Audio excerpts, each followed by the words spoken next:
পবিত্র রমজান মাসের শুনশান নীরবতা কাটিয়ে ঈদের ছুটিতে আবারও মুখরিত হয়ে উঠেছে বিশ্বের দীর্ঘতম কক্সবাজার সমুদ্র সৈকত। দূর দূরান্ত থেকে আসা লাখো পর্যটকে ভরে গেছে এ শহর। এবার ঈদের ছুটির সঙ্গে মিলেছে পহেলা বৈশাখও। সব মিলিয়ে লম্বা ছুটিতে বিপুল সংখ্যক পর্যটকের কক্সবাজার আসার সম্ভাবনা আছে বলে মনে করছে পর্যটন সংশ্লিষ্টরা।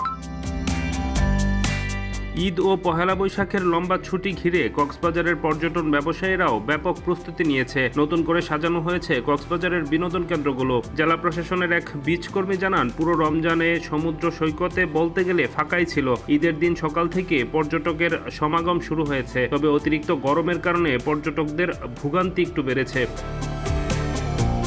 কক্সবাজার হোটেল রিসোর্ট গেস্ট হাউসের মালিক সমিতির সভাপতি আবুল কাশেম শিকদার জানিয়েছেন, ঈদের দিন থেকে পর্যটকদের সাড়া বেশ ভালো।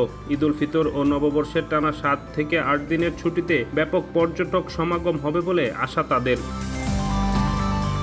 কক্সবাজারের জেলা প্রশাসক মোহাম্মদ শাহিন ইমরান জানিয়েছেন, কোনো পর্যটক যেন হয়রানির শিকার না হন সেজন্য প্রয়োজনীয় ব্যবস্থা নেওয়া হয়েছে। পাশাপাশি পর্যটকদের সেবা ও ভ্রমণ নির্বিঘ্ন করতে আইনশৃঙ্খলা রক্ষাকারী বাহিনীর সঙ্গে জেলা প্রশাসনের নির্বাহী ম্যাজিস্ট্রেটের নেতৃত্বে একাধিক ভ্রাম্যমাণ আদালত মাঠে কাজ করবে।